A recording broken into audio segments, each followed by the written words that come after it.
क्योंकि ए है n is equal to 1, उसके बाद इलेक्ट्रॉन जहां जंप करके गया है वो अपन ढूंढ चुके हैं n इज इक्वल टू 4। तो जो ऊर्जा स्तर था जिससे जंप करके जो दूसरा वाला ऊर्जा स्तर था b, वो क्या क्या हो सकता है, या तो वो n इज इक्वल टू 2 हो सकता है या फिर वो n इज इक्वल टू 3 हो सकता है। तो मैंने कहा ना कि मुझे समय दो, अगर तुम मुझे 2 साल 3 साल, अगर तुम मुझे 11 से पढ़ने शुरू करते, तो मुझे 11 का बराबर टाइम देते, 2 साल का समय देते, तो मैं तुम्हें बताता कि फिजिक्स केमिस्ट्री की चीज़ क्या है। पर इस बार तुमने मुझे थोड़ा ज़्यादा समय दिया है तो मैं ज़्यादा पढ़ा रहा हूँ, है ना, तो मज़ा तो आपको आएगा। जो पढ़ के आया उसको भी आएगा, नहीं पढ़ के आया उसको भी आएगा। देखो, और हम इसको क्वांटम मैकेनिकल मॉडल में स्पिन क्वांटम नंबर के नाम से जानते हैं, प्लस हाफ माइनस हाफ, एक इलेक्ट्रॉन ऐसे एक इलेक्ट्रॉन ऐसे, याद है आपको थोड़ा बहुत। तो वो चीज़ बोर्ड ने काउंट नहीं की थी, इसलिए बोर्ड इस बात को नहीं समझ पा रहे थे कि वो एक लाइन बहुत छोटी छोटी लाइन में कैसे कन्वर्ट हो रही है। तो जब हमने अच्छे स्पेक्ट्रोस्कोप से देखा, तो वो जो स्पेक्ट्रल लाइन थी, वो स्पेक्ट्रल लाइन जो एटॉमिक हाइड्रोजन के अंदर थी, वो हमको विभक्त हुई हुई मिली बहुत छोटी छोटी लाइन के अंदर। Now it's perfect.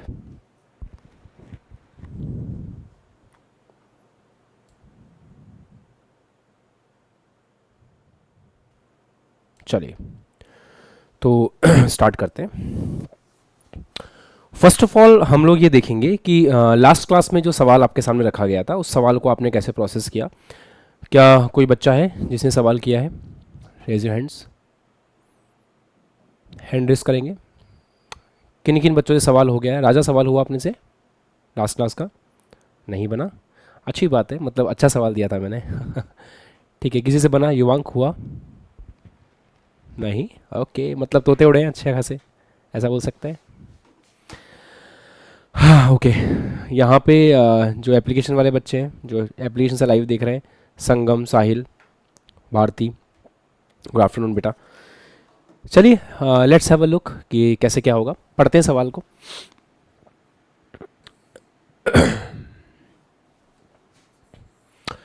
अगर मैं आपको ये बोलूं कि ये सवाल हम बिना पेन चलाए भी कर सकते हैं, तो यस इट्स ट्रू, आप इस सवाल को बिना पेन चलाए भी कर सकते हैं। कैसे, देखते हैं। एक हाइड्रोजन या हाइड्रोजन जैसी स्पीशीज में कुछ परमाणु निम्न ऊर्जा स्तर में है। देखो, जब बोला जाता है ना निम्न ऊर्जा स्तर, तो निम्न ऊर्जा स्तर का मतलब होता है हम n इज इक्वल टू 1 लेकर के चलते हैं। तो निम्न ऊर्जा स्तर का मतलब है, ये हमें बोलना चाह रहा है n इज इक्वल टू 1। ठीक है, तो ये आपका नाभिक हो गया। Then this is suppose n is equal to 1। ठीक है, और ये अपना A ऊर्जा स्तर है, बढ़िया। तथा कुछ परमाणु एक ऊर्जा स्तर B में है, अच्छी बात है, मतलब कुछ स्तर B में है, ठीक है। एवं इनके अलावा परमाणु किसी अन्य ऊर्जा स्तर में नहीं है। मतलब जितने भी परमाणु हैं, क्योंकि वहां पे सैंपल की बात हो रही है, सैंपल का मतलब बहुत सारे परमाणु हैं, तो सवाल आपको ये कहना चाहता है कि जितने भी परमाणु हैं वो या तो एनर्जी लेवल A में है या फिर एनर्जी लेवल B में है, इसके अलावा कहीं भी परमाणु नहीं है। ठीक है, चलो आगे बात करते हैं। गैस के परमाणु एक 2.55 इलेक्ट्रॉन वोल्ट वाले एक वर्णी प्रकाश के फोटोन से, एक वर्णी प्रकाश का मतलब क्या होता है, इसको इंग्लिश में बोलते हैं मोनोक्रोमेटिक लाइट। मोनोक्रोमेटिक लाइट, अच्छा, उसका क्या मतलब होता है? मोनोक्रोमेटिक लाइट का मतलब होता है सिंगल वेवलेंथ ऑफ लाइट, मतलब एक तरंगदैर्घ्य वाला प्रकाश। अच्छा, इसका सामान्य भाषा में मतलब क्या है? देखो, अगर हम सूर्य के प्रकाश की बात करें ना, तो सूर्य के प्रकाश में सारे कलर होते हैं, विबग्योर पूरा होता है ऐसे। तो सूर्य का प्रकाश एक वर्णी प्रकाश नहीं है, क्योंकि उसमें सारे कलर्स हैं। अगर अपन इसमें से किसी एक कलर को बाहर निकाल लें, जैसे अपन ने एक लाइट बनाई जिसमें से केवल इंडिगो निकलता है, या अपन ने ऐसी कोई लाइट बनाई जिसमें केवल ग्रीन निकलता है, तो उसको बोलेंगे कि वो एक मोनोक्रोमेटिक लाइट है या फिर एक वर्णी प्रकाश है। हालांकि इस क्वेश्चन में इसका कोई सिग्निफिकेंस नहीं है, बस आपको मैंने ऐसे ही बता दिया। ठीक है, चलो। हाँ, तो एक वर्णी प्रकाश से फोटोन ऊर्जा ग्रहण करके उच्च ऊर्जा स्तर में संक्रमण कर रहा है। ठीक है, कितनी एनर्जी ली है उसने? 2.55 इलेक्ट्रॉन वोल्ट की एनर्जी ली है, अच्छी बात है। तत्पश्चात स्वतः उत्सर्जन की प्रक्रिया में 6 तरंगदैर्घ्य की विकिरण परमाणु द्वारा उत्सर्जित होती है। मतलब जो इलेक्ट्रॉन A में है या जो इलेक्ट्रॉन B में है, वो 2.55 इलेक्ट्रॉन वोल्ट की एनर्जी लेकर के किसी और बड़े ऊर्जा स्तर में गए। अब वहां पे जाएंगे तो ऑब्वियस ही बात है, वहां पे स्थायी तो होंगे नहीं, तो वहां से वापस आएंगे। जब वहां से वापस आएंगे तो वापस फोटोन के रूप में ऊर्जा को बाहर निकालेंगे। तो वहां पे उन्होंने जो स्पेक्ट्रल लाइंस निकाली ना, वो स्पेक्ट्रल लाइंस कितनी थी? 6 के बराबर थी। जितनी स्पेक्ट्रल लाइंस निकली वो कितनी थी, 6 के बराबर थी। अच्छा, क्या आप इससे ये पता लगा सकते हो क्या कि इलेक्ट्रॉन कौन से ऊर्जा स्तर से जंप करके नीचे आ रहे थे? अगर मैं आपको ये बोलूं कि स्पेक्ट्रल लाइंस की संख्या 6 है, तो क्या आप ये पता लगा सकते हो कि इलेक्ट्रॉन कहां से जंप करके आ रहे थे? सर n बराबर 4। कैसे? हेलो कैसे? सर, वो फॉर्मूला लगाया था n(C2 = n(-1)/2)। हाँ सही है, हाइड्रोजन का सैंपल है, म्यूट कर लो खुद को। हाइड्रोजन का सैंपल है तो स्पेक्ट्रमी रेखाओं की संख्या का फॉर्मूला क्या होगा? जब हाइड्रोजन का सैंपल है तो स्पेक्ट्रमी रेखाओं की संख्या का फॉर्मूला होगा n × n-1/2। इसकी वैल्यू अपन को कितनी दे रखी है? 6 दे रखी है। तो यहां से n = कितना आ जाएगा? 4 आ जाएगा। राइट मतलब इलेक्ट्रॉन जंप करके किस में गए हैं? इलेक्ट्रॉन जंप करके n = 4 में गए हैं। ऐसा है, अच्छी बात है, बढ़िया। तत्पश्चात स्वतः उत्सर्जन की प्रक्रिया में 6 तरंगदैर्घ्य की विकिरण परमाणु द्वारा उत्सर्जित होती है, ये भी ठीक है। निकलने वाले कुछ फोटोन, मतलब जब इलेक्ट्रॉन n बराबर 4 से आ रहा है नीचे, तो कुछ फोटोन निकल रहे हैं जिनकी ऊर्जा 2.55 इलेक्ट्रॉन वोल्ट है, कुछ की ऊर्जा 2.55 इलेक्ट्रॉन वोल्ट से ज्यादा है और कुछ की ऊर्जा 2.55 इलेक्ट्रॉन वोल्ट से कम है। कुछ की ऊर्जा 2.55 इलेक्ट्रॉन वोल्ट से ज्यादा है और कुछ की ऊर्जा 2.55 इलेक्ट्रॉन वोल्ट से कम है। अच्छा, तो क्या हो सकती है n की वैल्यू? मतलब यहां पे जो b है उसकी वैल्यू क्या क्या हो सकती है? जो b है वो क्या क्या हो सकता है? यार दो ही ऑप्शन है, या तो b हो सकता है n = 2 या फिर b हो सकता है n = 3। क्योंकि a है n = 1, उसके बाद इलेक्ट्रॉन जहां जंप करके गया है वो अपन ढूंढ चुके हैं n = 4। तो जो ऊर्जा स्तर था जिससे जंप करके जो दूसरा वाला ऊर्जा स्तर था b, वो क्या क्या हो सकता है? या तो वो n = 2 हो सकता है या फिर वो n = 3 हो सकता है। अब हमें सोचना है कि n = 2 होगा या n = 3 होगा। अब आप एक काम करो छोटा सा, आप हाइड्रोजन स्पेक्ट्रम जब मैंने पढ़ाया था वो वाली जगह, वो वाला थ्योरी का पेज निकालो, वहां पे जाके चेक करो कि हाइड्रोजन के लिए n बराबर 2 और n बराबर 4 के बीच का एनर्जी डिफरेंस कितना है। चेक करो, हाइड्रोजन के लिए n बराबर 2 और n बराबर 4 के बीच का एनर्जी डिफरेंस कितना है। चेक करो, n बराबर 4 और n बराबर 2 के लिए डिफरेंस कितना है। मतलब जो एनर्जी थी ना हाइड्रोजन स्पेक्ट्रम में सेकंड स्तर की, n बराबर 2 की जो एनर्जी थी और n बराबर 4 की जो एनर्जी थी, उनमें अंतर निकालो कितना आ रहा है। 2 और 4 के बीच का अंतर निकालो।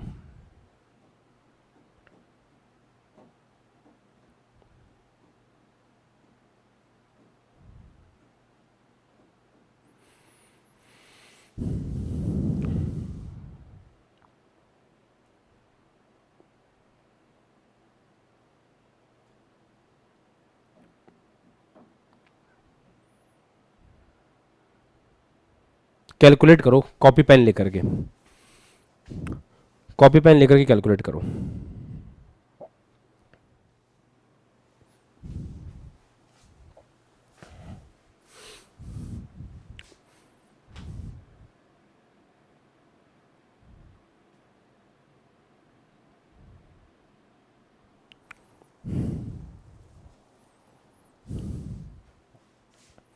क्या 2.25 आ रहा है? हाँ युवांक, यस सर।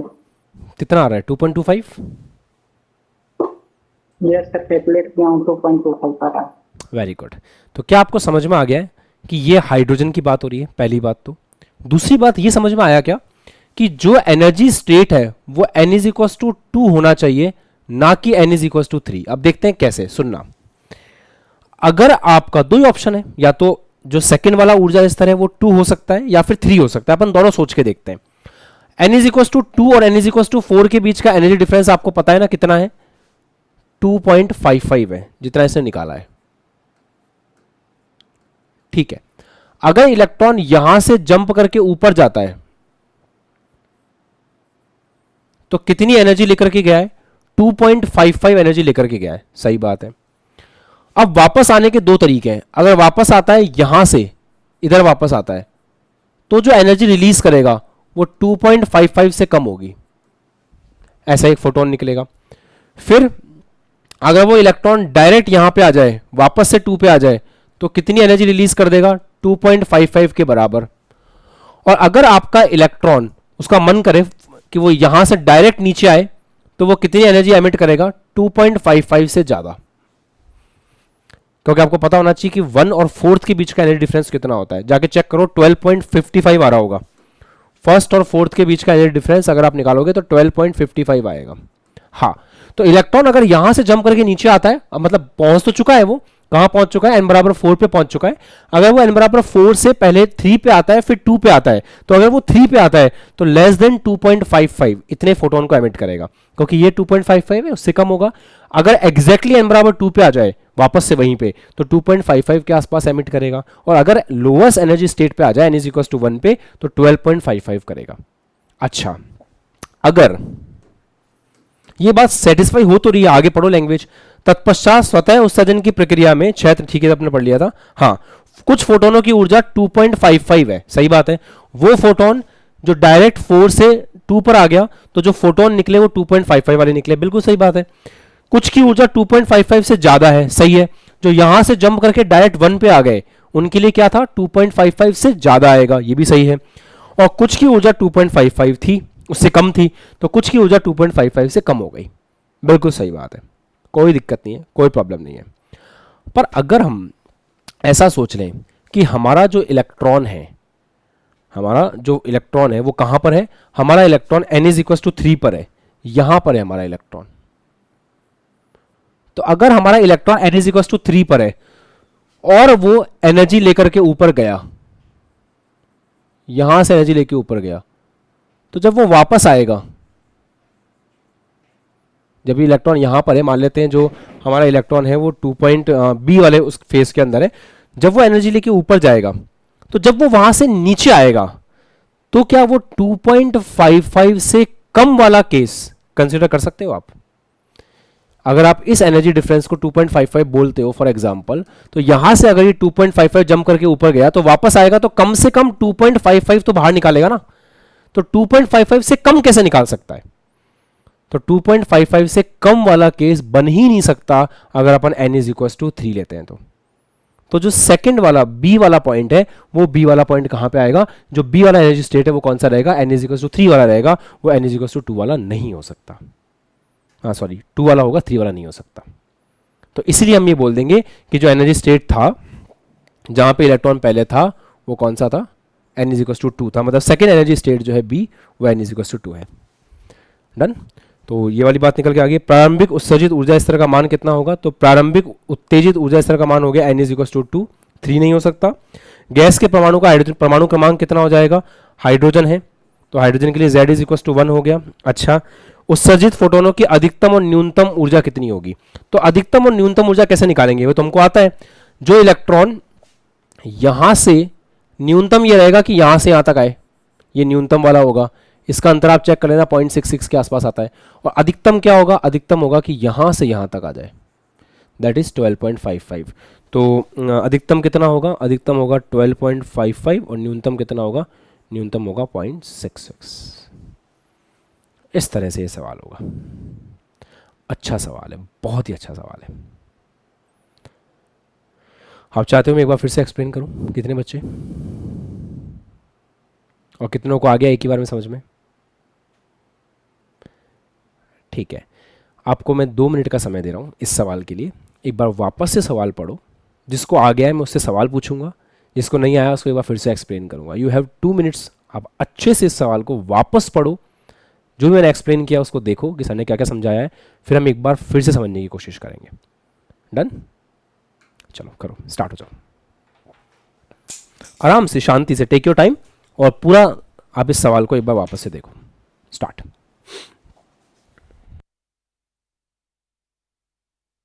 जो आई होप आपने पढ़ लिया होगा सवाल को, और जिनको बातें करनी थी उन्होंने बातें भी कर ली होंगी आपस में, है ना? चलो ठीक है। वैसे आप अगर ऑफलाइन सेंटर में बैठे होते तो पक्का बातें कर रहे होते ना। मैं ऐसे थोड़ी कहता हूँ कि this class is more efficient then offline centre, मैं ऐसे ही थोड़ी बोलता हूँ।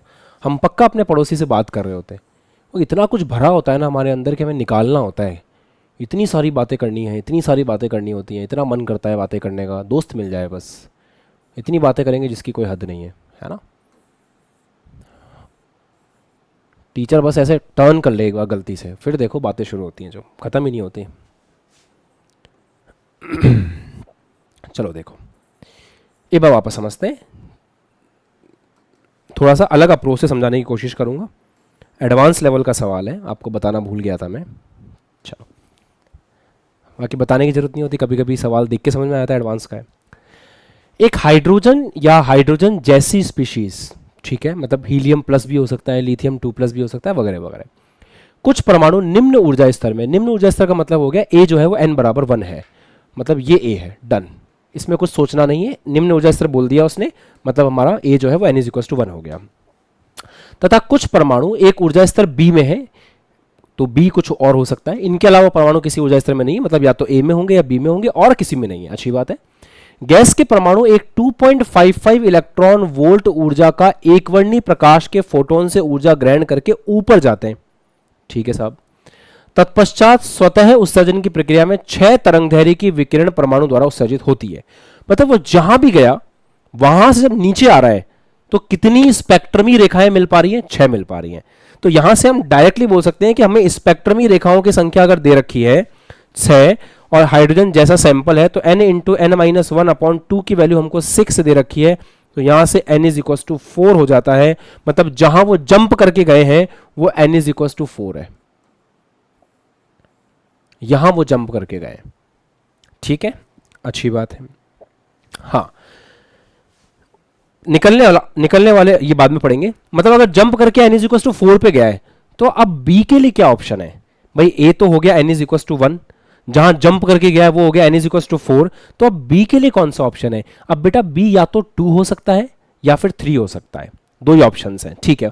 मान लेते हैं 3 है, इस बार उल्टा समझाता हूं, मान लेते हैं 3 है, तो इसका मतलब क्या हुआ, अगर b 3 में है तो वो 2.55 की एनर्जी गेन करके ऊपर गया, यही मतलब है ना, जहां भी था 2.55 को गेन करके ऊपर गया, तो अगर 2.55 को गेन करके ऊपर गया तो जब वापस आएगा ऐसे तो इससे जस्ट नीचे आएगा तो कितना बाहर निकालेगा, 2.55।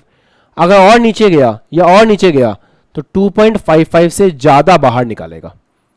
तो अगर आपका ऊर्जा स्तर B हुआ और B ऊर्जा स्तर n = 3 हुआ तो वहां से इलेक्ट्रॉन जंप करके 2.55 लेके अगर ऊपर जाएगा तो जब वापस आएगा तो मिनिमम जो एनर्जी बाहर निकलेगी वो 2.55 ही होगी, क्योंकि भाई अगर 3 पे तुम मान रहे हो तो 3 से 4 पे गया तो 4 से सबसे पहले कहां आ सकता है, 3 पे तो आ सकता है, तो 3 पे आया तो 2.55 रिलीज कर दिया, अब 2 पे आएगा तो उससे ज्यादा ही करेगा, कम तो कर नहीं सकता, और नीचे आएगा ज्यादा कर सकता है, यहीं पे गड़बड़ हो गई, क्योंकि सवाल ने बोला था कि निकलने वाले कुछ फोटोन की ऊर्जा 2.55 है, सही है, तथा कुछ ऊर्जा 2.55 से ज्यादा है और कुछ कम है।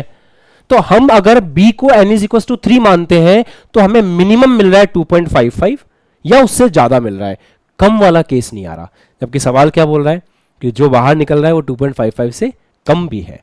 अच्छा, मतलब पंगा हो गया, हमने गलत माना था, तो अब हम ये मानते हैं कि n = 2 पर है इलेक्ट्रॉन हमारा, इसको हम B मानते हैं, तो अगर हम इसको B मानेंगे तो ये तो गलत हो गया। अब अगर इसको B मानते हैं तो बात बैठ रही है क्या, बिल्कुल बैठेगी, देखना आप, मतलब ये यहां से जंप करके 2.55 इलेक्ट्रॉन वोल्ट लेकर के ऊपर गया है n = 4 में। अच्छा, जब वापस आएगा तो इसके पास n = 3 का ऑप्शन भी तो आ गया, तो यहां से ये 2.55 लेके ऊपर गया है तो लेस देन 2.55 छोड़ करके 3 पे आ सकता है, अगर ये एग्जैक्टली वापस 2 पे आएगा तो इक्वल टू 2.55 छोड़ेगा, और अगर पूरा नीचे आएगा तो ग्रेटर देन 2.55 छोड़ेगा, मतलब कहानी बिल्कुल सेट है, इस केस में कोई दिक्कत नहीं है, ये बिल्कुल एप्रोप्रिएट बात है। तो आपका इलेक्ट्रॉन, आपका एनर्जी लेवल A जो है वो n = 1 हो गया, एनर्जी लेवल B जो है वो n = 2 हो गया, और 2 से जंप करके 4 पे जाया जा रहा है। डन, हाथ ऊपर कर दो अब तो, बेहतरीन। एक बात और समझते हैं, सर आपको कैसे पता चला ये हाइड्रोजन है? भाई देखो, मैंने पढ़ाई कर रखी है और मैं चीज़ों को याद कर लेता हूँ समय पे, तो तुमने अगर सारे एनर्जी लेवल्स याद किए होते तो तुमने अभी जो आप एक काम करना, आज आप बैठ करके सारे एनर्जी लेवल्स याद कर लेना हाइड्रोजन के लिए कि n बराबर 1 की एनर्जी कितनी है, n बराबर 2 की कितनी है, 3 की कितनी है, 4 की कितनी है, 5 की कितनी है, एटलीस्ट 5 तक याद कर लेना और उनके डिफरेंसेस भी याद कर लेना। ठीक है, तो जैसे दिमाग में क्लिक किया मेरे को क्या n बराबर 2 है, n बराबर 4 है, n बराबर 2 और n बराबर 4 में एनर्जी डिफरेंस 2.55 किसके लिए होता है? हाइड्रोजन के लिए होता है। तो बस पता चल गया हाइड्रोजन है। पर ऐसा बच्चा भी तो हो सकता है कि सर मैं तो जानता ही नहीं हूँ, ये क्या बात कर रहे हो आप, मुझे तो पता ही नहीं है, मैं तो फॉर्मूला लगाने वाला बच्चा हूँ। तो फॉर्मूला लगाने वाला बच्चे से भी हो जाएगा। कैसे होगा? आपको एनर्जी डिफरेंस पता है, एनर्जी डिफरेंस का फॉर्मूला पता है। अच्छा एक बार बताओ, एनर्जी डिफरेंस किसके बीच का होगा? ये तो कंफर्म हो गया ना कि बी जो है वो एन इज इक्वल टू 2 है और कहां तक जा रहे हैं? 4 तक जा रहे हैं। तो एनर्जी डिफरेंस किसके बीच का लिखेंगे? E4 minus E2। E4 minus E2 हमको दे रखा है, कितना दे रखा है? 2.55 दे रखा है। इसको फॉर्मूले की टर्म्स में कैसे लिखेंगे? आपने याद किया था 13.6 1 अपॉन n1 का स्क्वायर माइनस 1 अपॉन n2 का स्क्वायर, ये याद किया था क्या? ये याद किया था। बट ये तो हाइड्रोजन के लिए था। अगर अपन सामान्य किसी के लिए भी बोले तो यहां पे जेड स्क्वायर आ जाएगा, है ना? आप देख लेना भले चेक करके। तो E4 माइनस E2 आपको कितना दे रखा है? 2.55। तो 2.55 बराबर 13.6 जेड स्क्वायर 1 अपॉन 2 का स्क्वायर माइनस 1 अपॉन 4 का स्क्वायर। सॉल्व कर लेना। जब आप इस एक्सप्रेशन से सॉल्व करोगे तो ऑटोमेटिकली आपकी जेड की वैल्यू आ जाएगी 1। इसका मतलब हम जिसकी बात कर रहे थे वो हाइड्रोजन था। तो कोई बच्चा अगर फॉर्मूला लगा के करना चाहे तो भी कर सकता है। तो पहले हमने ये पता लगाया कि हमारा बी कहां पर होगा। बी हमारा 2 है। अगर बी हमारा 2 है तो 2 से 4 का एनर्जी डिफरेंस मतलब E4 माइनस E2 ये हमें दे रखा है सवाल में 2.55। इसके लिए हमने फॉर्मूला लगाया बराबर जेड 1 अपॉन n1 का स्क्वायर माइनस n2 का स्क्वायर, वहां से जेड निकाल लिया, जेड बराबर 1 आ गया, मतलब हाइड्रोजन की बात हो रही है। और अगर थोड़ा समझदारी दिखाते हैं तो 2.55 डिफरेंस एनर्जी का होता है 2 और 4 के बीच में हाइड्रोजन के लिए। बात खत्म। ठीक है, तो नीट वाले बच्चे भी ऐसे सवालों पर ध्यान देंगे अब कि एडवांस के सवाल हैं बट इंपॉर्टेंट है बिकॉज आपका पेपर पैटर्न चेंज हो चुका है। तो अब वो कहते हैं ना, अब हम लोग सब एक लेवल पे आ चुके हैं। अब कोई ये नहीं कह सकते कि मैं नीट के लिए प्रिपेयर कर रहा हूँ तो मैं मजाक में लूँगा केमिस्ट्री फिजिक्स को। लेके देख लो आप, कोई दिक्कत नहीं है, मज़ा आ जाएगा। एंटी एग्जाम लेगा उस दिन। चलो डन है, कॉपी करना है तो कर लो। प्रारंभिक उत्सर्जित ऊर्जा का मान n बराबर कितना आ गया? n इज इक्वल टू 2 आ गया, दैट्स इट। गैस के परमाणु का परमाणु क्रमांक कितना है? हाइड्रोजन है, हमको पता चल गया। z इज इक्वल टू 1 हमने निकाल लिया। अच्छा, उत्सर्जन फोटोन की अधिकतम और न्यूनतम ऊर्जा निकाल लोगे ना, जरूरत तो नहीं है मेरी करने की। अब हाइड्रोजन है तो आपको पता है अगर 4 से जम करके आना है तो न्यूनतम क्या होगा? ये वाला, है ना? और अधिकतम क्या होगा? कर लोगे भाई, न्यूनतम अधिकतम। अधिकतम का मतलब क्या हो गया? जंप करके आ जाए n बराबर 4 से 1 पे, ये अधिकतम ऊर्जा स्तर हो जाएगा। न्यूनतम क्या होगा? बस पास में जंप कर जाए, मतलब n बराबर 4 से n बराबर 3 के लिए। यार मेरे को तो ये वैल्यूज भी याद है कि 4 और 3 के बीच का अंतर जो है वो 0.66 होता है और 4 और 1 के बीच का अंतर 12.55 होता है, मुझे याद है। तो मैं डायरेक्ट भी कर सकता था। आप चाहो तो फिर वापस से आपको कैलकुलेट करना पड़ेगा। तो थोड़ा अगर आप सब्जेक्ट को डीप में पढ़ रहे हैं तो बिना पेन चलाए भी ये सवाल हो सकता है, अदरवाइज पेन चला के तो हम कर ही लेंगे। डन है, ठीक है। चलो लिख लो, फॉर्मूला वार्मूला लिखने का मन है तो कर लो, फिर आगे बढ़े।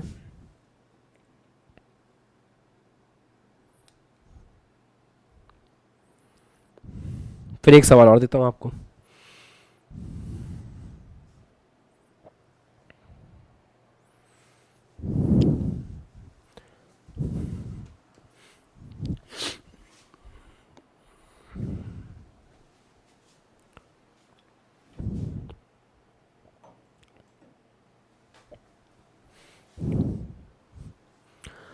अगर आपका इलेक्ट्रॉन किसी सैंपल में है, हाइड्रोजन या हाइड्रोजन जैसी स्पीशीज के सैंपल में है,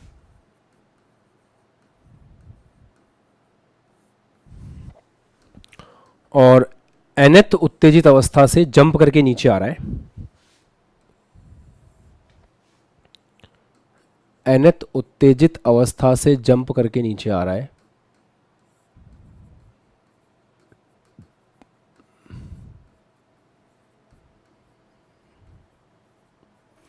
तो नंबर ऑफ स्पेक्ट्रल लाइंस का फॉर्मूला आपको याद है कितना होता है? नंबर ऑफ स्पेक्ट्रल लाइंस मतलब स्पेक्ट्रमी रेखाएं कितनी होती हैं?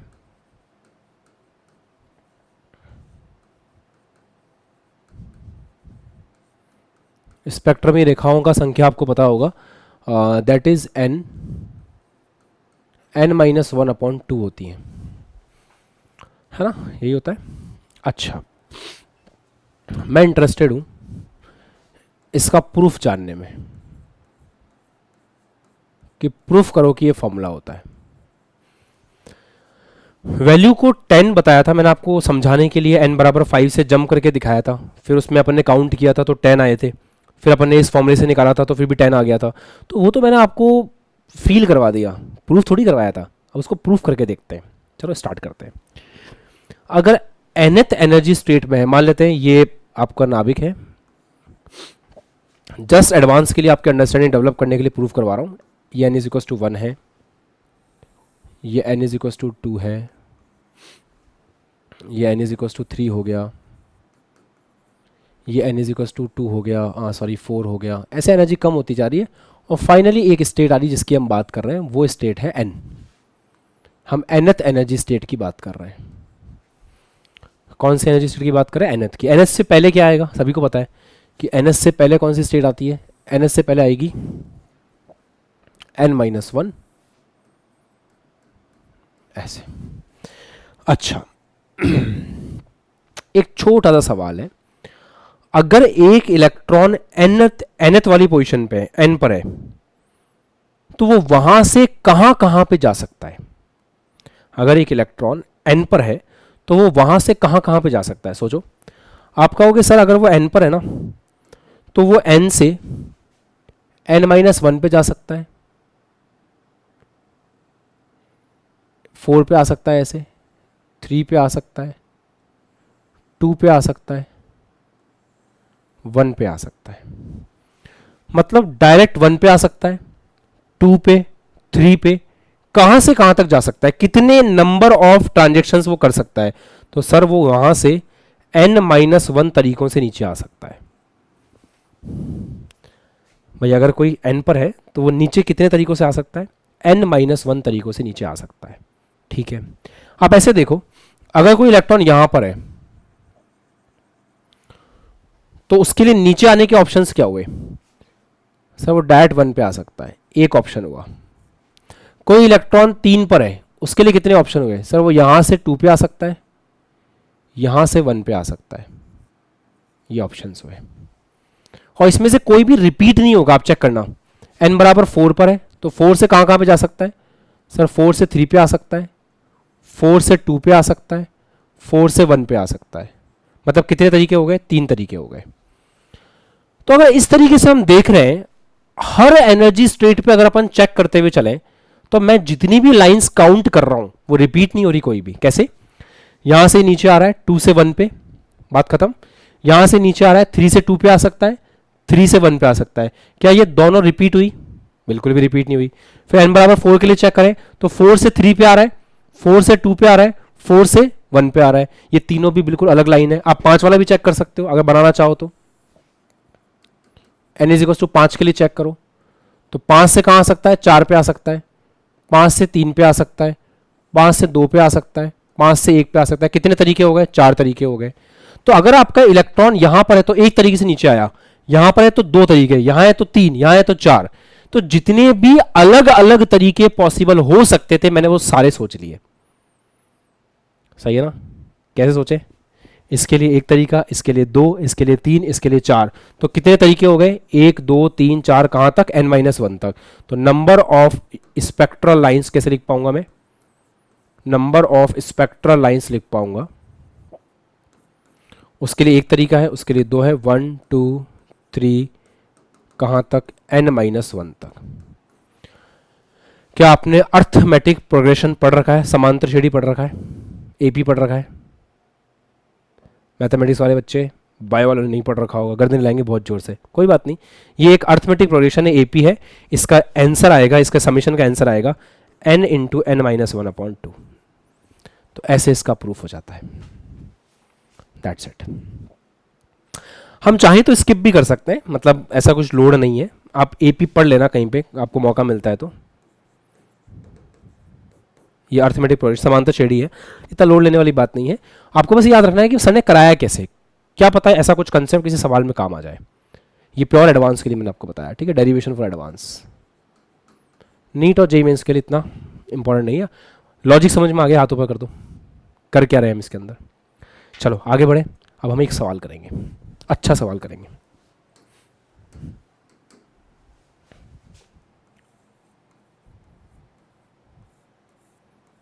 क्वेश्चन नोट करिए। एक सैंपल में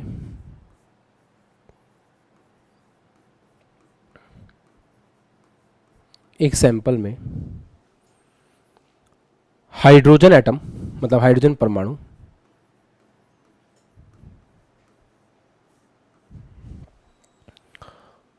प्रथम उत्तेजित अवस्था में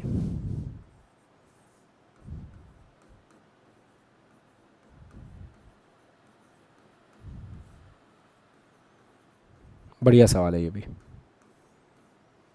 कॉमा हीलियम प्लस आयन तीसरी उत्तेजित अवस्था में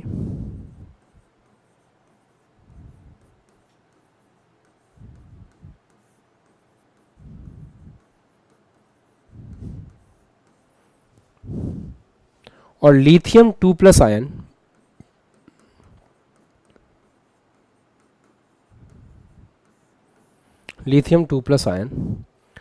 पांचवी उत्तेजित अवस्था में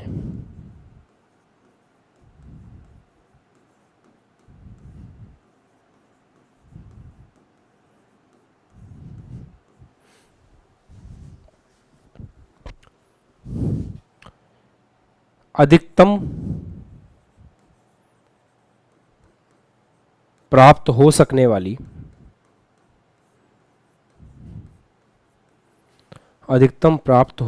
वाली स्पेक्ट्रमी रेखाओं की संख्या बतानी है। स्पेक्ट्रमी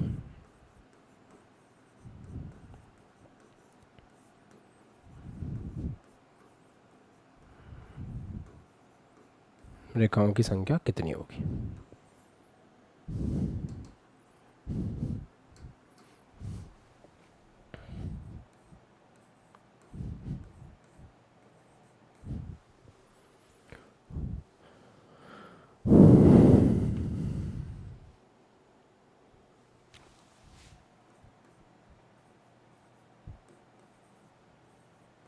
चलो करो।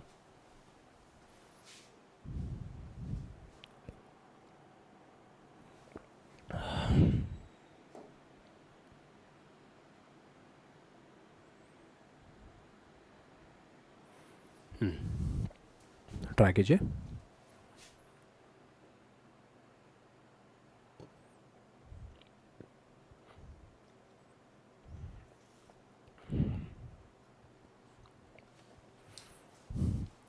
मैक्सिमम स्पेक्ट्रमी संख्याओं की संख्या बतानी है।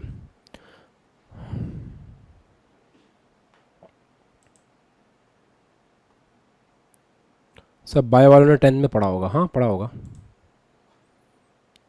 पढ़ा तो होगा।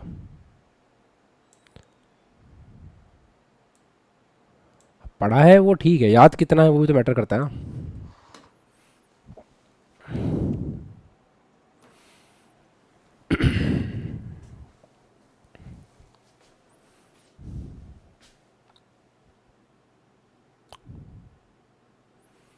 चलिए एक बहुत ही आसान सवाल है ये तो, है ना। कैसे किया होगा, कैसे कर रहे होंगे हम लोग देख लें। पढ़ने वाले बच्चे हैं सारे यहाँ पे, बहुत ज़्यादा पढ़ने वाले बच्चे हैं। एक सैंपल में हाइड्रोजन परमाणु है, फर्स्ट उत्तेजित अवस्था, मतलब हाइड्रोजन के लिए n = 2 है। तो पहली उत्तेजित अवस्था का मतलब n = 2 हो गया ना। तो यहाँ से n × n-1/2 का फॉर्मूला लगाया होगा फटाफट से। तो 2 × 2 - 1/2, क्या यही कर रहे हैं? हाँ सर यही कर रहे हैं। तो एक लाइन मिली आपको।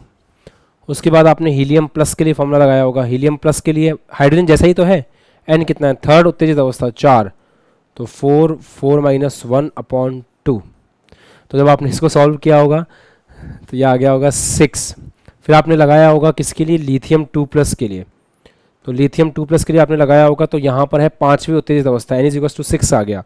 तो 6 माइनस 1/2, तो आपने इसको सॉल्व किया होगा तो आंसर आपका 15 आ गया होगा। फिर आपने सबको जोड़ा तो आपके पास आंसर कितना आ गया? सब कुछ सही है?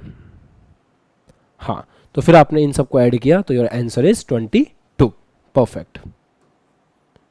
तो यहां पर आंसर आता है 22। कितने बच्चों का ऐसे ही करा है? कितने बच्चों ने ऐसे ही किया है? Very good. चलिए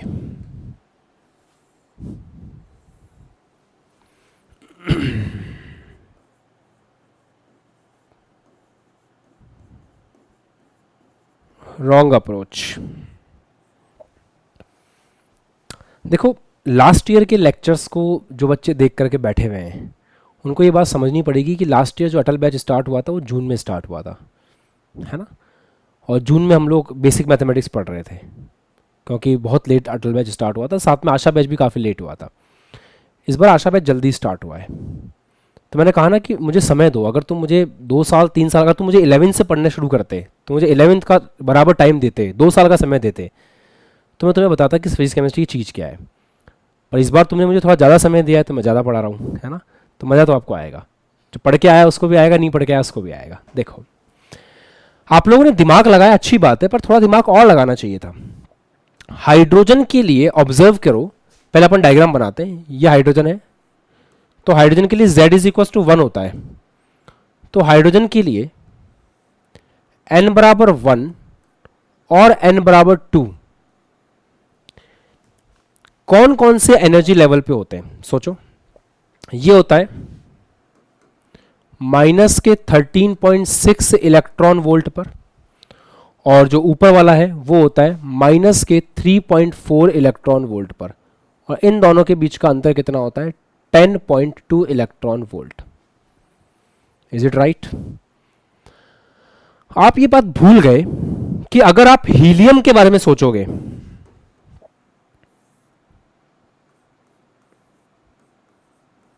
हीलियम 2+ के बारे में सोचोगे, तो इसका परमाणु क्रमांक 2 है। तो इसमें अगर हाइड्रोजन में n बराबर 1 और n बराबर 2 के बीच का अंतर 10.2 इलेक्ट्रॉन वोल्ट है, तो यहां पर हीलियम के लिए n बराबर 2 और n बराबर 4 के बीच का एनर्जी डिफरेंस भी उतना ही होगा, दैट इज 10.2 इलेक्ट्रॉन वोल्ट।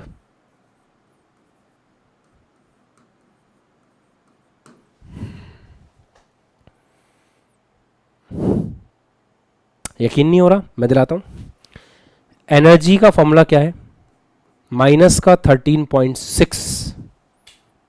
आगे याद है?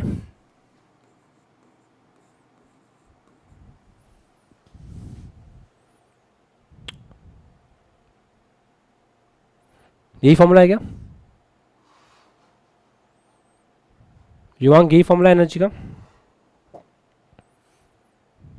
Yes sir. पक्का? Yes sir. चेक कर लो एक बार। सर भूल गया नहीं सर। राजा यही फॉर्मूला है क्या? सर सही है। राजा यही फॉर्मूला है? हाँ इलेक्ट्रॉन वोल्ट है लगता है। हाँ, इलेक्ट्रॉन वोल्ट है। सही है, सही है, इलेक्ट्रॉन वोल्ट है, वो तो बात सही है। अच्छा, अब एक बात बताओ, माइनस का 13.6 एनर्जी, ये जो माइनस का 13.6 एनर्जी है,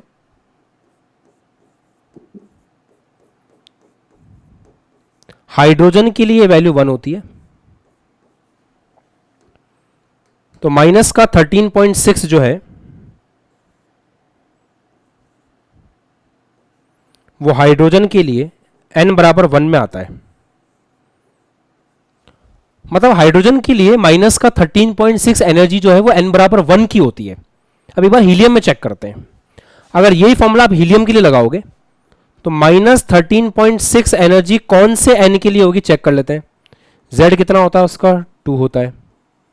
तो n is equal to n square is equal to कितना आ गया? 4।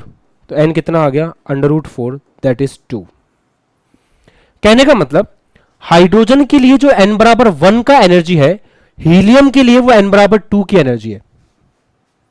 एक सेकेंड, सॉरी, अब सही है। हाइड्रोजन के लिए जो -3 पॉइंट इलेक्ट्रॉन वोल्ट n बराबर 2 की एनर्जी है,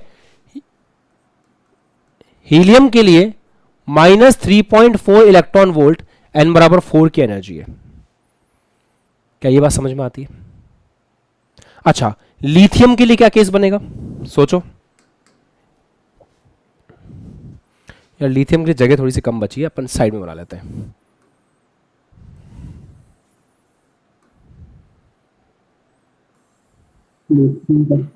लिथियम में -13.6 कौन से उसकी एनर्जी होगी बताओ? लिथियम के लिए Z इज इक्वल टू 3 है, तो लिथियम के लिए -13.6 कौन सी कक्षा की एनर्जी होगी, या -13.6 के लिए n का मान कितना होगा?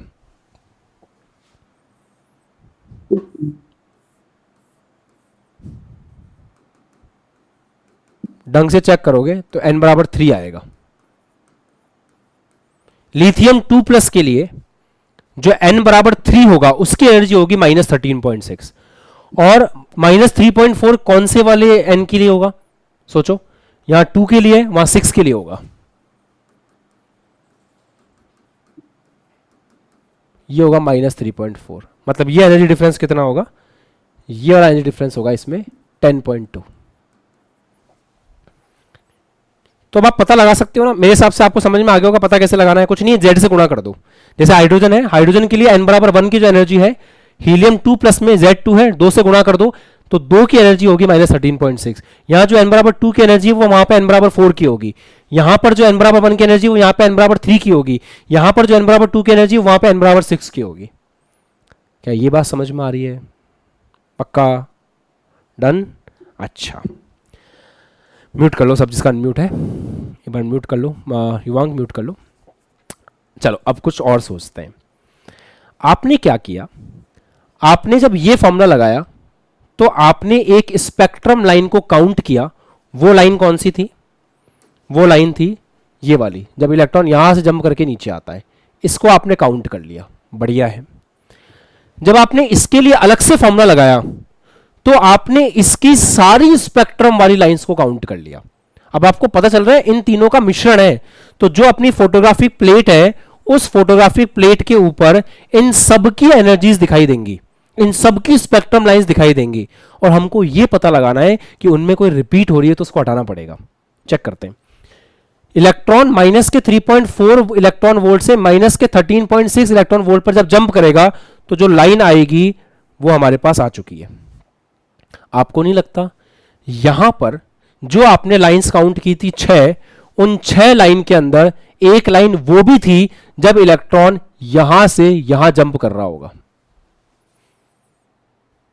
डबल नहीं हो गया?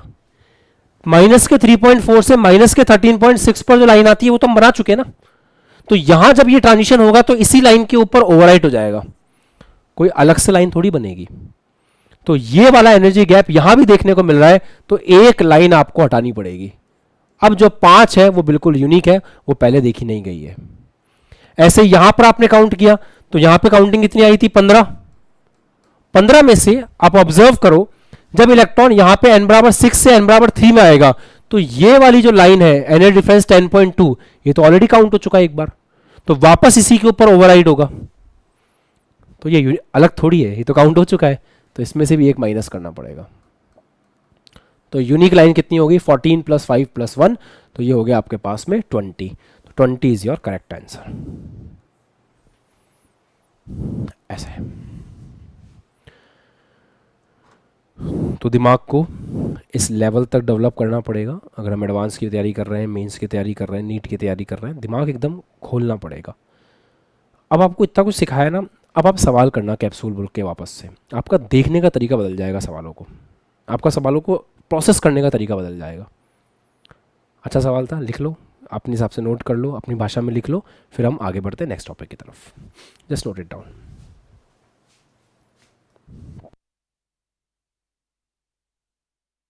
थी मैं ये कह रहा था कि अब हम पढ़ेंगे बोर के मॉडल की कमियां। जैसे क्या हुआ ना कि थॉमसन मॉडल के अंदर कुछ मिस्टेक्स हुई, उसके बाद एक्सपेरिमेंट हुआ रदरफोर्ड सर का, उन्होंने फिर मॉडल को आगे कंटिन्यू किया, वहाँ पे कुछ एरर आई, फिर बोर मॉडल आया। अब हम बोर के मॉडल की कमियाँ पढ़ने वाले हैं। आपने अच्छे अच्छे सवाल कर लिए हैं, अब आप लोग खुद अपने लेवल पे सवाल ट्राई करना। चलो हेडिंग लगाओ, बोर के मॉडल की कमियाँ।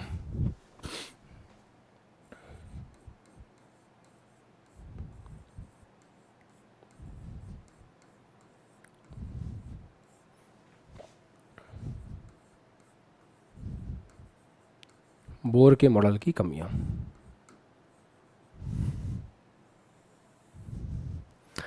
आपको बस नोट करते हुए चलना है साथ साथ मेरे। आपने पढ़ा भी होगा, पहला पॉइंट ये है इसमें कि बोर का जो परमाणु मॉडल है ना, वो केवल एक इलेक्ट्रॉनिक स्पीशीज के ऊपर ही लागू होता है, जैसे hydrogen, helium plus, lithium 2 plus, है ना। ये बहु इलेक्ट्रॉनिक स्पीशीज के लिए लागू नहीं होता है। नोट करें, फर्स्ट है यह है मॉडल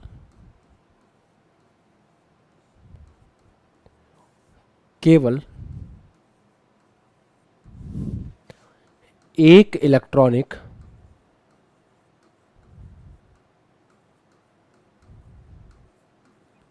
स्पीशीज पर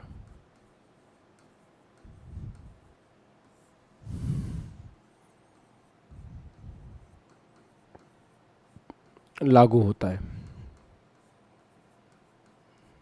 ना।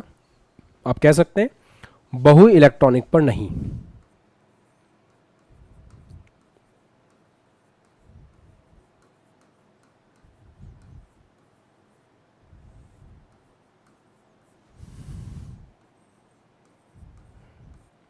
अच्छा, इसका कारण क्या है? इसका कारण बहुत सिंपल है। आपने देखा था एनर्जी का एक फॉर्मूला था कि E is equals to minus का 13.6 Z square upon N square, remember. तो एक इलेक्ट्रॉनिक स्पीशीज के लिए तो ये फॉर्मूला सही काम करता है, माइनस का 13.6 Z square upon N square perfect काम करता है। बट अगर हम बात करें बहु इलेक्ट्रॉनिक स्पीशीज के लिए तो फिर ये फॉर्मूला काम नहीं करता। इस फॉर्मूले में एक छोटा सा चेंज आ जाता है, बताता हूं क्या। अगर आपकी बहु इलेक्ट्रॉनिक स्पीशीज है, बहु इलेक्ट्रॉनिक स्पीशीज, आप एक इलेक्ट्रॉनिक स्पीशीज का मतलब समझ गए थे ना, जैसे hydrogen, helium plus, lithium 2 plus etcetera, है ना। तो बहु इलेक्ट्रॉनिक स्पीशीज के लिए अब आपको थोड़ा बहुत कक्षा 11 की बात याद आनी चाहिए कि यहां पर अगर एक से ज्यादा इलेक्ट्रॉन होंगे तो फिर Z की जगह आ जाता है Z इफेक्टिव, प्रभावी नाभिकीय आवेश। हालांकि इसके बारे में हम अगले चैप्टर में पढ़ेंगे, बट प्रभावी नाभिकीय आवेश के एंट्री होने के कारण Z के मान में चेंज आ जाएगा, और Z के मान में चेंज आएगा तो पूरा बोर का मॉडल की जो स्ट्रक्चर है वो पूरा हिल जाएगा। इसीलिए बहु इलेक्ट्रॉनिक स्पीशीज में लागू नहीं होता है। चलिए लिख लीजिए इसको, फिर सेकंड कमी की बात कर लेते हैं।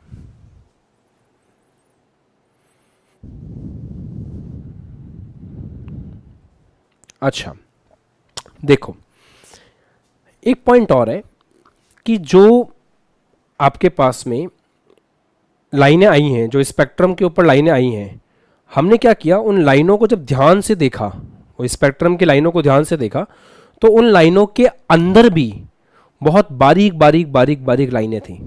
मतलब वो लाइनें भी बहुत छोटी छोटी लाइनों में विभक्त हो रखी थी। अच्छा, इसका क्या कारण है? जैसे स्पेक्ट्रम की जो लाइंस है ना, हमने जब ऑब्जर्व किया तो ये लाइन भी बहुत छोटी छोटी लाइन से मिलकर बनी थी, ऐसा।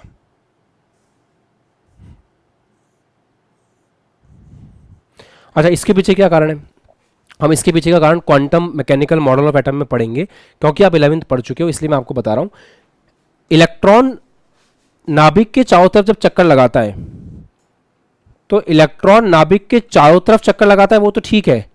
इलेक्ट्रॉन अपनी एक्सिस पर भी गोल गोल घूमता है, और हम इसको क्वांटम मैकेनिकल मॉडल में स्पिन क्वांटम नंबर के नाम से जानते हैं, प्लस हाफ माइनस हाफ, एक इलेक्ट्रॉन ऐसे एक इलेक्ट्रॉन ऐसे, याद है आपको थोड़ा बहुत? तो वो चीज बोर्ड ने काउंट नहीं की थी, इसलिए बोर्ड इस बात को नहीं समझ पा रहे थे कि वो एक लाइन बहुत छोटी छोटी लाइन में कैसे कन्वर्ट हो रही है। तो जब हमने अच्छे स्पेक्ट्रोस्कोप से देखा, अच्छे स्पेक्ट्रोस्कोप से देखा तो वो जो स्पेक्ट्रल लाइन थी, वो स्पेक्ट्रल लाइन जो एटॉमिक हाइड्रोजन के अंदर थी, वो हमको विभक्त हुई हुई मिली बहुत छोटी छोटी छोटी छोटी लाइन के अंदर। इसका कारण क्या था? इलेक्ट्रॉन का खुद के अक्ष पर घूमना इसका कारण था। पर बोर भाई साहब को इसके बारे में कुछ भी पता नहीं था, तो वो इसको एक्सप्लेन नहीं कर पाए। लिखते हैं उच्च क्षमता वाले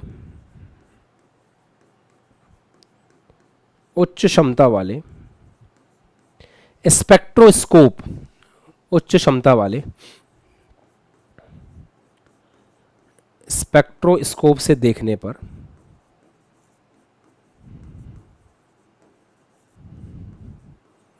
उच्च क्षमता वाले स्पेक्ट्रोस्कोप से देखने पर परमाणुवीय हाइड्रोजन की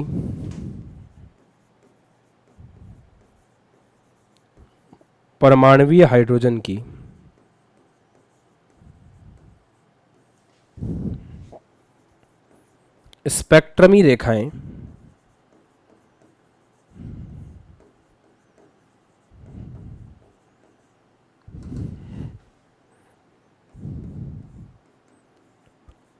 अन्य छोटी छोटी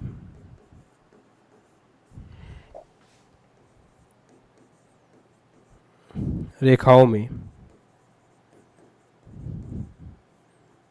विभक्त पाई गई। विभक्त का मतलब इंग्लिश में होता है स्प्लिट, तो वो स्प्लिटेड थी, विभक्त पाई गई।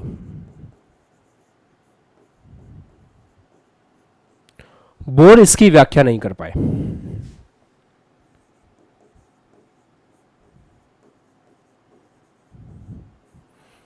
बोर इसकी व्याख्या नहीं कर पाए। हाँ, अगर कोई आपसे कारण पूछे कि हाँ इनका स्पेक्ट्रमी रेखाओं का विभक्त होने का कारण क्या है, तो इलेक्ट्रॉन का अपने अक्ष पर घूमना इसका कारण है। मैं लिख देता हूं आपकी नॉलेज के लिए। इसका कारण क्या था, ये बोर्ड नहीं पता लगा पाए थे, बाद में हमें पता चला इलेक्ट्रॉन का अपने अक्ष पर घूमना, इलेक्ट्रॉन का अपने अक्ष पर घूमना इसका कारण था। ठीक है, उसका पता वो नहीं लगा पाए थे, हमें तो बाद में पता चला।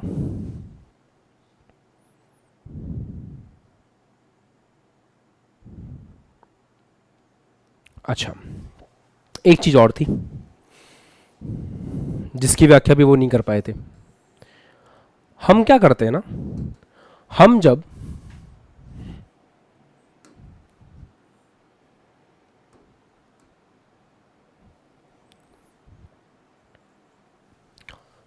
विद्युत और चुंबकीय क्षेत्र लगाते हैं, तो जब हम विद्युत और चुंबकीय क्षेत्र लगाते हैं तो वो जो स्पेक्ट्रम की लाइंस आपको दिख रही हैं, ये स्पेक्ट्रम की लाइन विद्युत और चुंबकीय क्षेत्र लगाने पर और छोटी छोटी छोटी छोटी लाइन में विभक्त हो जाती है। भाई एक इस लाइन के अंदर बहुत छोटी छोटी लाइंस हैं ऑलरेडी, ये अपन ने कहां देखा, ये अपन ने स्पेक्ट्रोस्कोप से देखा। फिर हमने ये भी ऑब्जर्व किया कि अगर हम विद्युत और चुंबकीय क्षेत्र लगा रहे हैं तो ये लाइनें और छोटी छोटी लाइनों में विभक्त हो जाती है। तो विद्युत और चुंबकीय क्षेत्र पर लगाने पर जो ये आप देख पा रहे हो, ये जो लाइनें हैं, ये जो स्पेक्ट्रम की लाइनें हैं, ये स्पेक्ट्रम की लाइनें विभक्त हो जाती हैं और छोटी छोटी छोटी छोटी लाइनों के अंदर।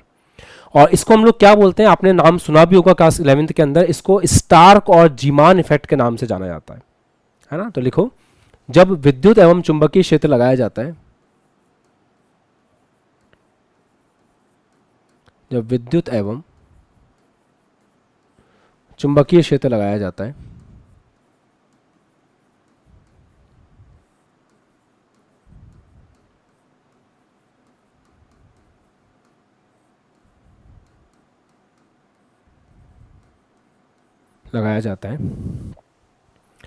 तो स्पेक्ट्रमी रेखाएं,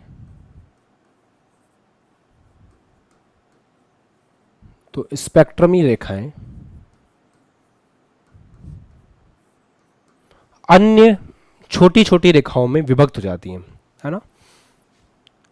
अन्य रेखाओं के समूह में विभक्त हो जाती हैं।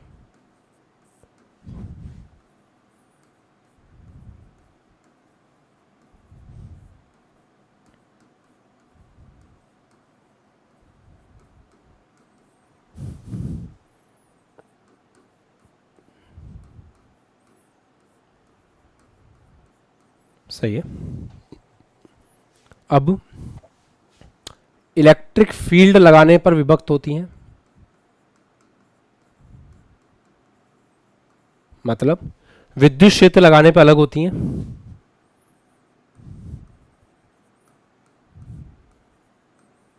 तो विद्युत क्षेत्र लगाने पर अलग होती हैं, इसको क्या बोलते हैं, और मैग्नेटिक फील्ड लगाने पर अलग होती हैं, उसको क्या बोलते हैं।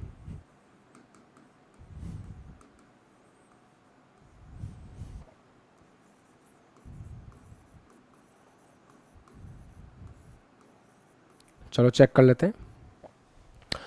आयरन मैन का नाम सुना है, Avenger, Iron Man, Tony Stark. तो आयरन मैन करंट का खेल था सारा, तो इलेक्ट्रिक फील्ड मतलब करंट, ये लगाने पर स्टार्क इफेक्ट के नाम से जानते हैं। तो ऐसे आप याद रख सकते हो, Tony Stark, Iron Man, electric field. और मैग्नेटिक फील्ड जो है वो जीमान इफेक्ट होता है। तो मैग्नेटिक फील्ड लगाने पर लाइनों का विभक्त होना वो जीमान इफेक्ट कहलाता है, इलेक्ट्रिक फील्ड लगाने पर लाइनों का अलग होना ये स्टार इफेक्ट कहलाता है।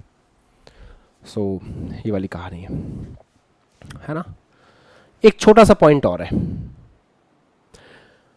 बोर भाई साहब ने ये बोला था कि इलेक्ट्रॉन उन कक्षाओं में घूमते हैं जहां उनका कोणीय संवेग h/2π का h/4π का पूर्ण गुणज होता है, राइट। h/2π का पूर्ण गुणज होता है।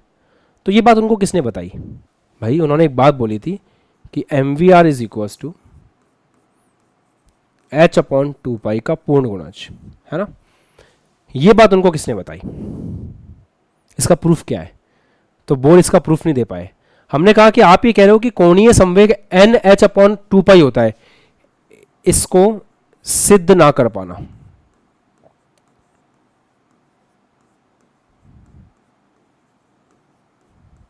जैसे मैंने आपको बोल दिया कि स्पेक्ट्रमी रेखाओं की संख्या n इंटू n माइनस 1/2 है, मैंने n बराबर 5 लेके आपको फील भी करवा दिया कि देखो 10 आ रहा है, इस फॉर्मूले से भी 10 आ रहा है, देखो सही है। तो ये कहना अपने आप में अच्छी बात है, हाँ mvr equals to nh/4π, nh/2π से हम काफ़ी कुछ एक्सप्लेन कर पाए, बात मानते हैं, पर इसका प्रूफ क्या था, उसको प्रूफ नहीं कर पाए। भाई ऐसा क्यों है कि यहाँ पे h/4π क्यों नहीं है, यहाँ पे h/3π क्यों नहीं है, यहाँ पे h/7π क्यों नहीं है, कोई प्रूफ नहीं था। आगे आने वाले मॉडल्स के अंदर हम इसको प्रूफ कर सकते हैं, बट यहाँ इनके पास इसका किसी प्रकार का कोई प्रूफ नहीं था। तो ये बोर के मॉडल की कमियां थी, इनको अपने डिस्कस किया। अब हम अगले टॉपिक की तरफ बढ़ेंगे और अब स्टार्ट होगा क्वांटम मैकेनिकल मॉडल, हम उसकी तरफ जा रहे हैं। और अब हम पहला टॉपिक पढ़ने जा रहे हैं आपके डी ब्रोगली की परिकल्पनाएं। तो आप ये लिख लो, डी ब्रोगली हाइपोथेसिस कहते हैं उसको।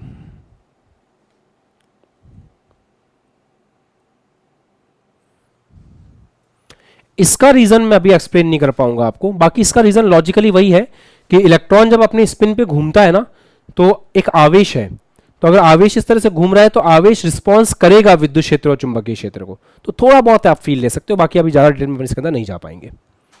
चलिए साहब, अब आप हेडिंग लगाए de Broglie hypothesis. De Broglie साहब का नाम ऐसे ही लिखते हैं, डी ब्रोगली हाइपोथेसिस।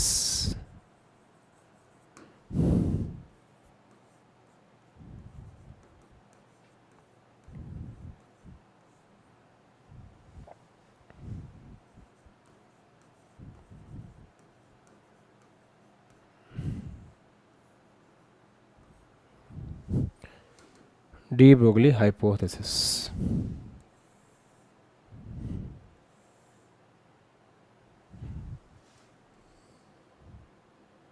अच्छा,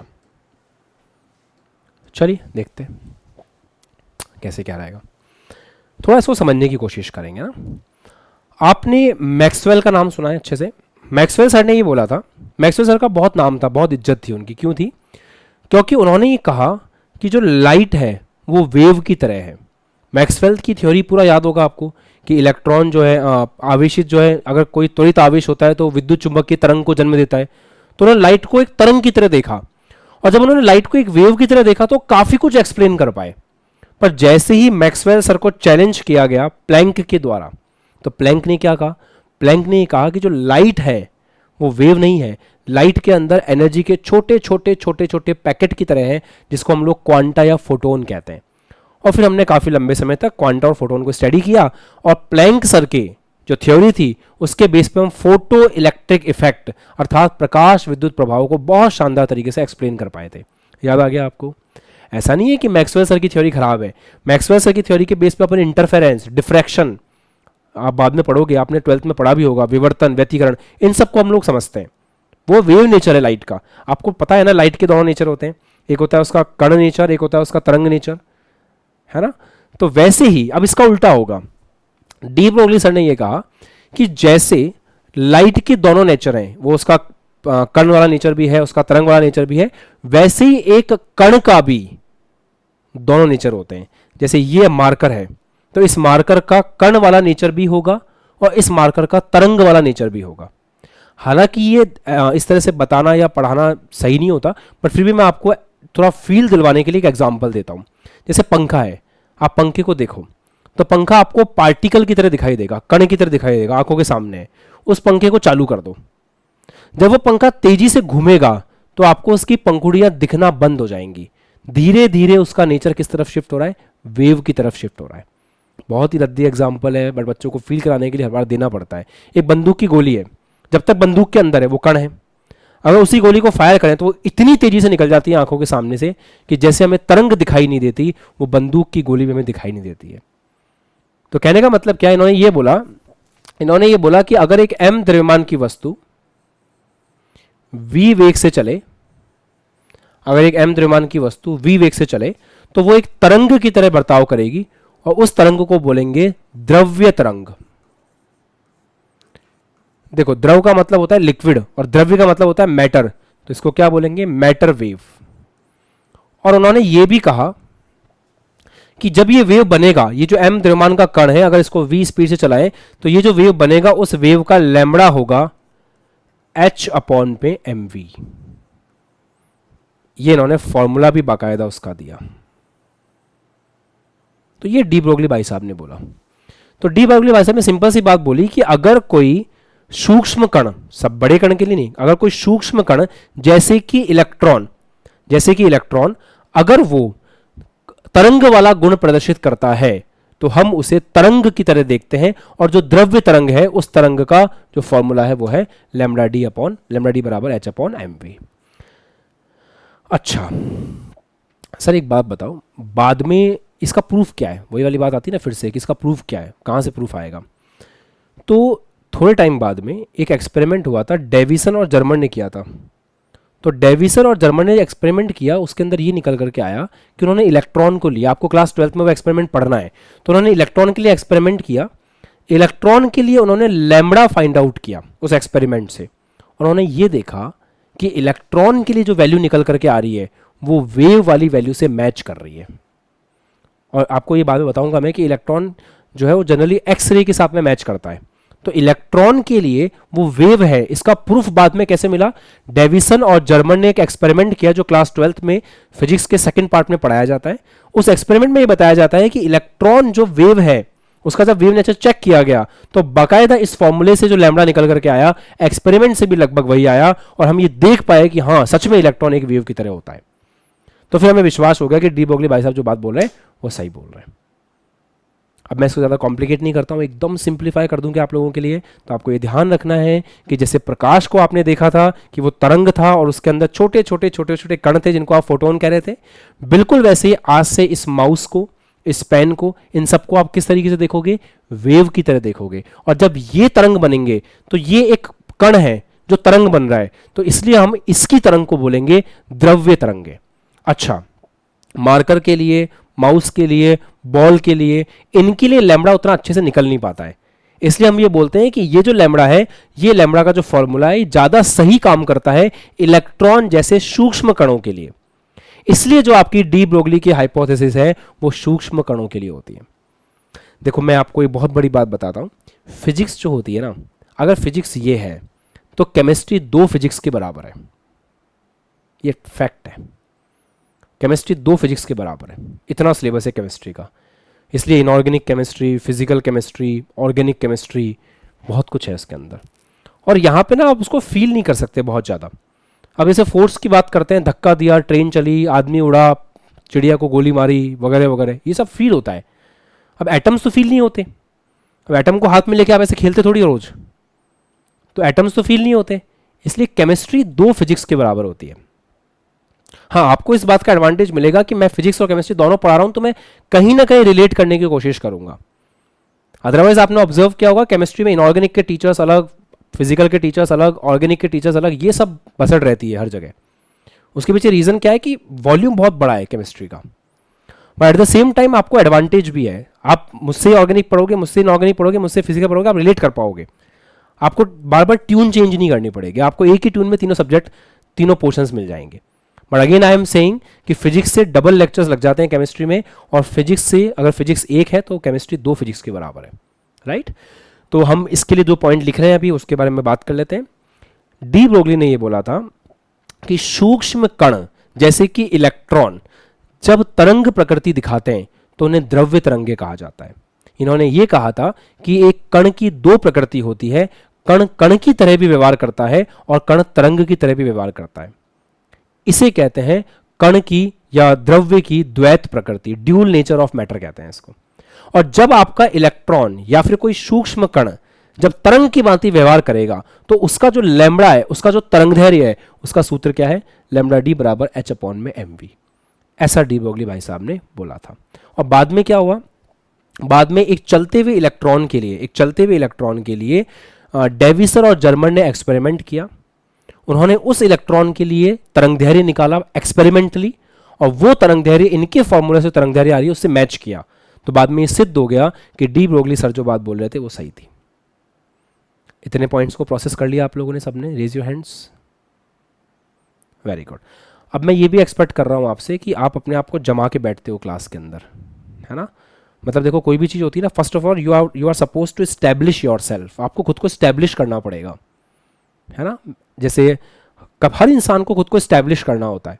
जब क्रिकेटर जाता है क्रिकेट खेलने के लिए, आपने देखा होगा विराट कोहली को क्रिकेट खेलते हुए, जब वो क्रिकेट खेलते हैं तो खड़े होकर के पहले खुद को एस्टैब्लिश करते हैं, अपने बैट को प्रॉपर तरीके से फील्ड के अंदर खुद को एस्टैब्लिश करते हैं, फिर 6-4 बात की बात है।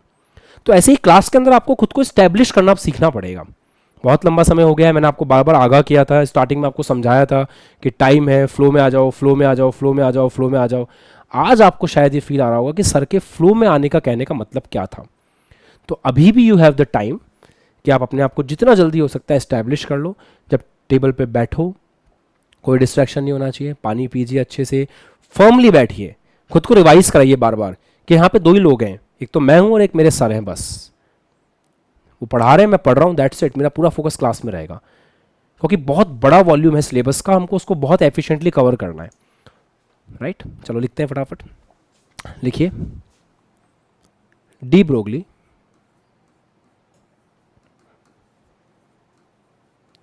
के अनुसार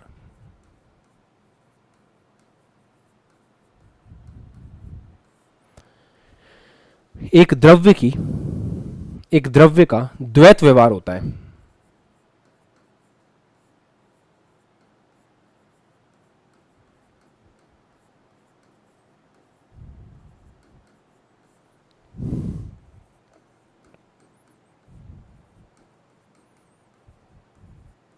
वह कण एवं तरंग दोनों की भांति व्यवहार करता है ना।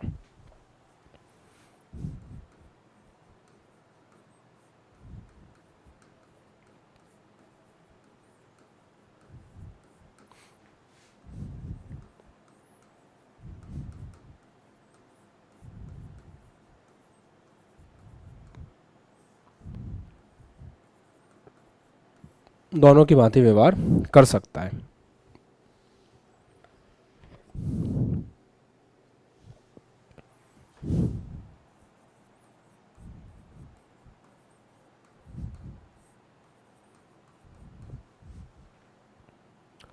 डी ब्रोगली ने प्रतिपादित किया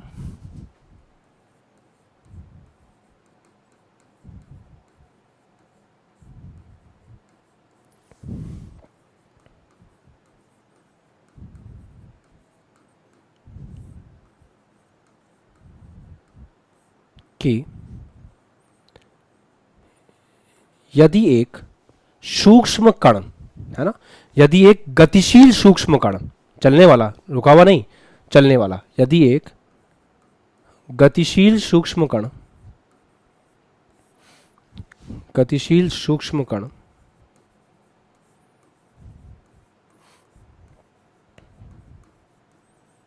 जैसे इलेक्ट्रॉन, गतिशील सूक्ष्म कण जैसे इलेक्ट्रॉन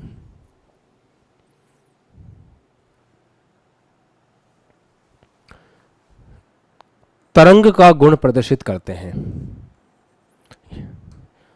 अपन डी ब्रोगली ने प्रतिपादित किया कि, यदि हटा देते हैं, डी ब्रोगली ने प्रतिपादित किया कि गतिशील सूक्ष्म कण जैसे इलेक्ट्रॉन तरंग का गुण प्रदर्शित करते हैं।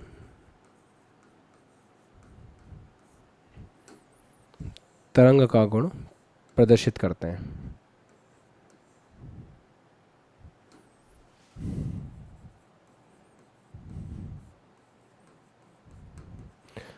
गतिशील सूक्ष्म कण जैसे इलेक्ट्रॉन तरंग का गुण प्रदर्शित करते हैं एवं इन्हें द्रव्य तरंगे कहा जाता है।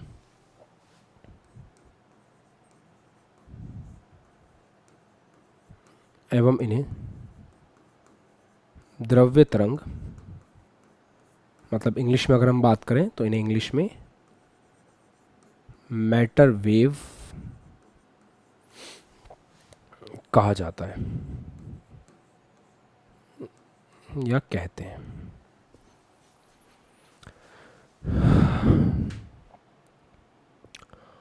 ठीक है, इन्होंने एक सूत्र भी दिया।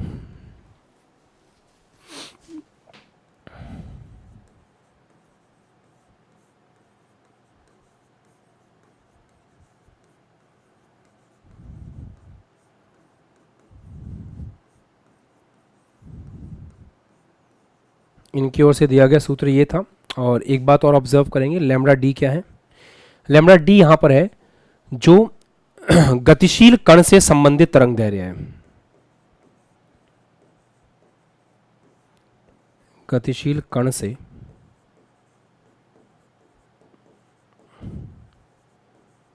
संबंधित तरंग दैर्घ्य।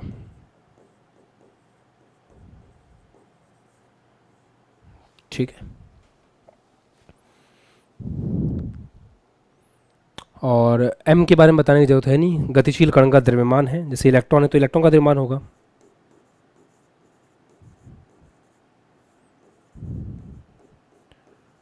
गतिशील कण का द्रव्यमान है। h के बारे में बात करेंगे तो h प्लैंक नियतांक है।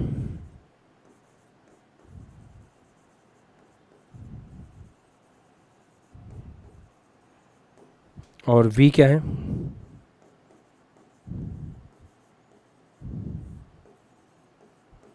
गतिशील कण का वेग है,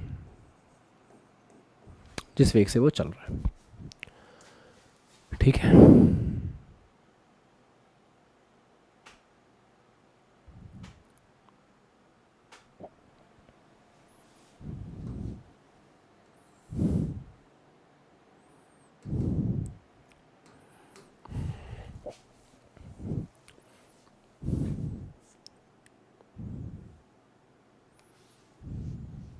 अच्छा, आपने ये बात समझ ली ना कि डेविसन एंड जर्मर, डेविसन एवं जर्मर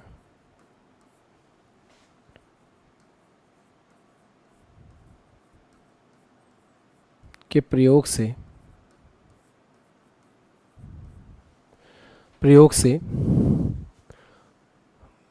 प्रायोगिक प्रयोग से गतिशील इलेक्ट्रॉन के लिए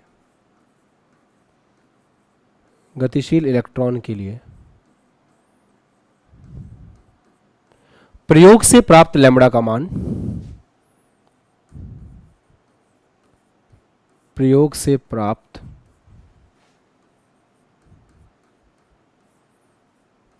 लैम्बडा का मान, डेविसन और जर्मर के प्रयोग से गतिशील इलेक्ट्रॉन के लिए प्रयोग से प्राप्त लैम्बडा का मान डी ब्रोगली द्वारा इलेक्ट्रॉन के लिए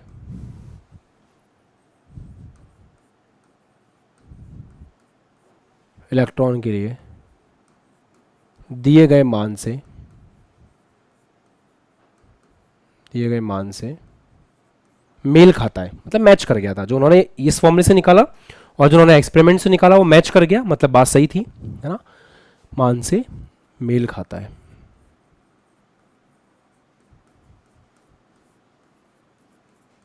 मेल खाता है मतलब मैच करता है, ऐसा है। ठीक है, अब इसके आगे की कहानी हम लोग नेक्स्ट क्लास में कवर करेंगे, जहाँ हम लोग कुछ और फॉर्मूलों की बात करेंगे, न्यूमेरिकल्स की बात करेंगे। अब आप ये मान सकते हो कि क्वांटम मैकेनिकल मॉडल जो है वो स्टार्ट हो चुका है। अब हम बोर के मॉडल से बाहर निकल चुके हैं, अब हम डी ब्रोगली फिर हाइजनबर्ग उस तरफ आगे बढ़ेंगे। डन, चलो बाय बाय। मेहनत करो, मतलब यही कहूँगा, एस्टैब्लिश योरसेल्फ।